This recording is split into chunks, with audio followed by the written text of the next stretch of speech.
And that, my friends, is how you make pure Canadian gold. Welcome back to the Wilderstead. We are going to take a look at making maple syrup, every single step. From spile or tap selection, to tapping the tree, all the way through to finishing and bottling the maple syrup.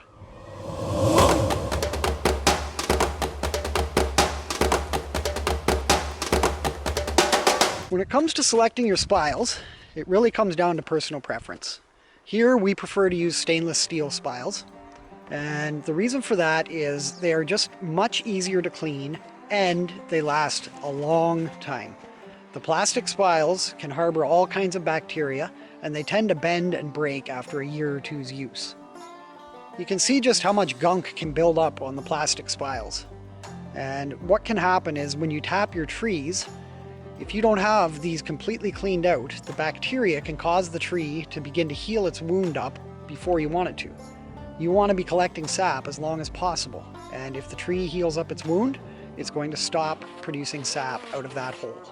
As far as tree types go, any member of the maple family can be tapped. This goes for red maples, silver maples, Manitoba maples or box elder, and the most preferred tree, the sugar maple. Sugar maples, you can usually look at getting a ratio of 40 to 1. So 40 liters of sap will produce 1 liter of syrup. Other trees in the maple family can get as high as 60 to 1, even 80 to 1 in some cases. Manitoba maple has the highest ratio of sap to syrup, so it kind of falls pretty low on the priority scale of maple trees to tap. As far as tree size goes, you don't really want to be tapping trees that are much smaller than 12 inches in diameter. If you want to get really technical about it, you can pick up a diameter at breast height measuring tape. Basically what this is you measure the tree at the height of your chest, and what you will see on the tape is the diameter of the tree, not the circumference. Different sized trees are going to be able to accept a different number of taps. So a 12 to 20 inch tree, you're going to be putting 1 tap in the tree. 20 to 27 inches, you can put up to 2 taps in the tree. And anything over 27 inches, you can put 3 taps. Tapping the tree. This is the most exciting part. Most spiles are going to come in sizes of 5/16 or 7/16 of an inch. So you're going to have to pick a drill bit that is going to reflect the size of your taps. This is the south side of the tree.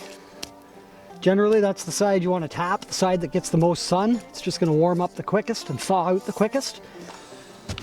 Got a little bit of tape on my drill bit here, and that is just to give me an indication of the depth that I'm drilling. I only want to go about 2 inches or so. I don't want to go too much deeper than that. Drill on a little bit of an upward angle.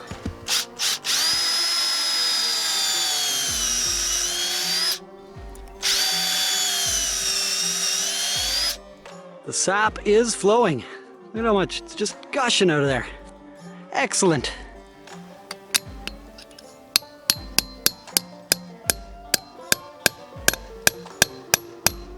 Put your spile in, just until it's set. The hammer will bounce off when you're deep enough.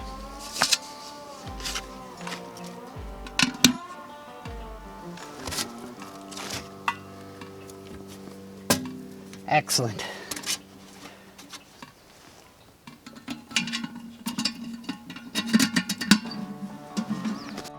Traditional maple syrup buckets are generally a cone shape and made out of metal. The cone shape definitely does help the bucket sit up against the tree a little nicer, less chance of it falling off, and it also makes it easier to get frozen sap out because of the conical shape. You do not need any special buckets really to collect your sap. One thing you do want to make sure of though is that you're looking at HDPE number 2 food grade plastic. We use these Canadian Tire buckets, and we also use Home Depot buckets that both have that symbol. Now, sap doesn't flow all the time at this time of year. Certain conditions are needed. So what you need is above freezing daytime temperatures and below freezing nighttime temperatures. And the bigger the gap between the two, the heavier flow you can usually expect.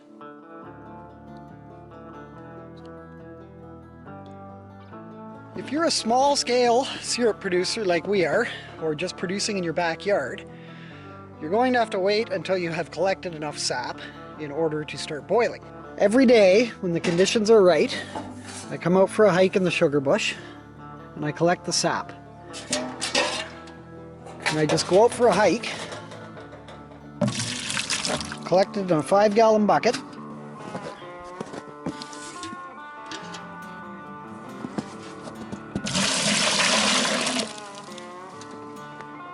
and I just keep saving enough until I have enough to boil. So what I have here is just a 5-gallon pail with a hole cut in the lid. Filter funnel sits right inside like that. I like to filter my sap as soon as I get it back to the house and store it in 5-gallon buckets.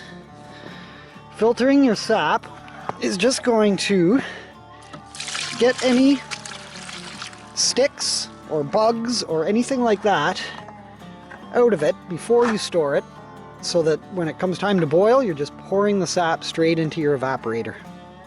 Once you've saved up enough sap to start boiling, it's time to fire up your evaporator. Now, your evaporator can really be anything depending on the amount of syrup you plan to make. It could be as simple as a turkey fryer. It could be a pot on top of a fire. In our case, we built a backyard sap evaporator out of an old filing cabinet, and we lovingly refer to it as the saperator. As far as your initial sap boiling goes, you're going to get your fire nice and hot. Preferably, you will use some shallow, rectangular shaped vessels to boil in. Stainless steel would be the preferred metal to use.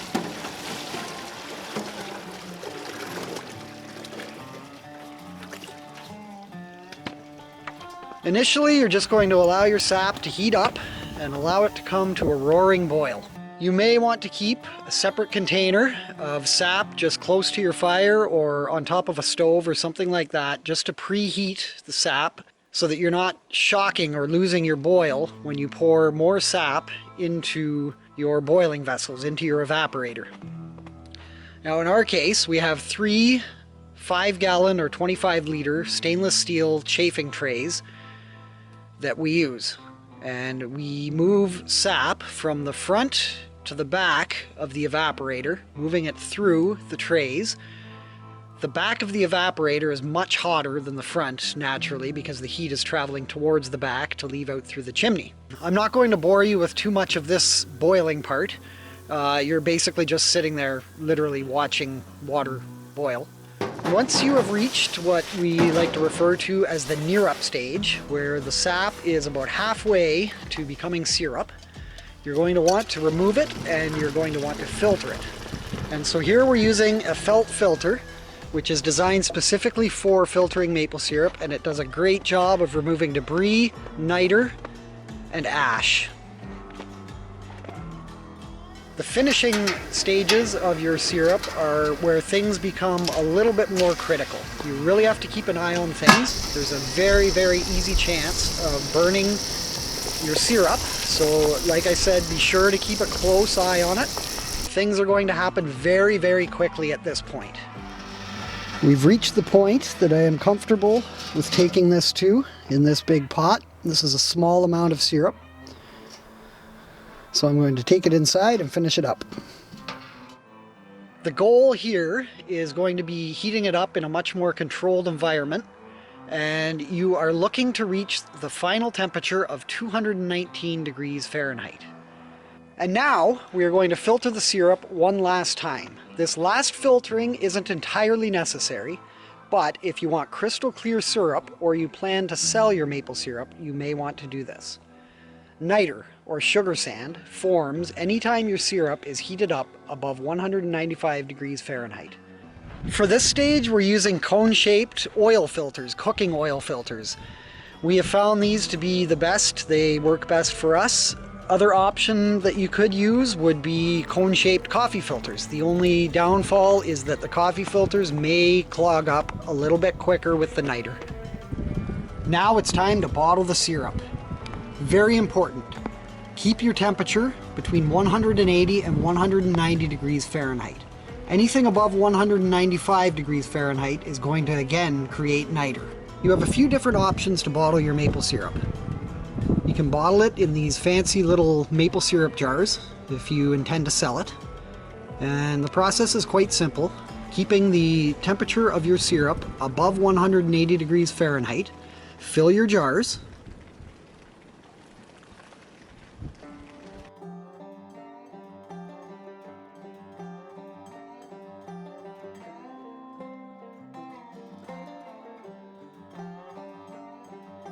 And then tighten the lid.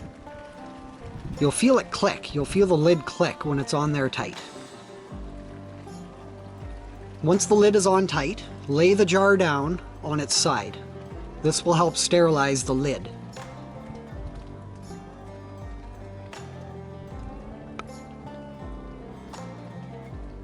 Now you can move on to your next jar.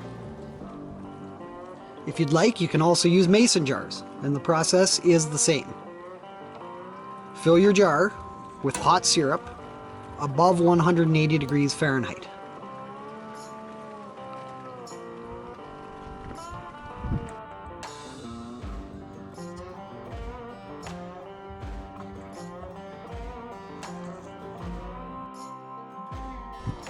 Using a new lid,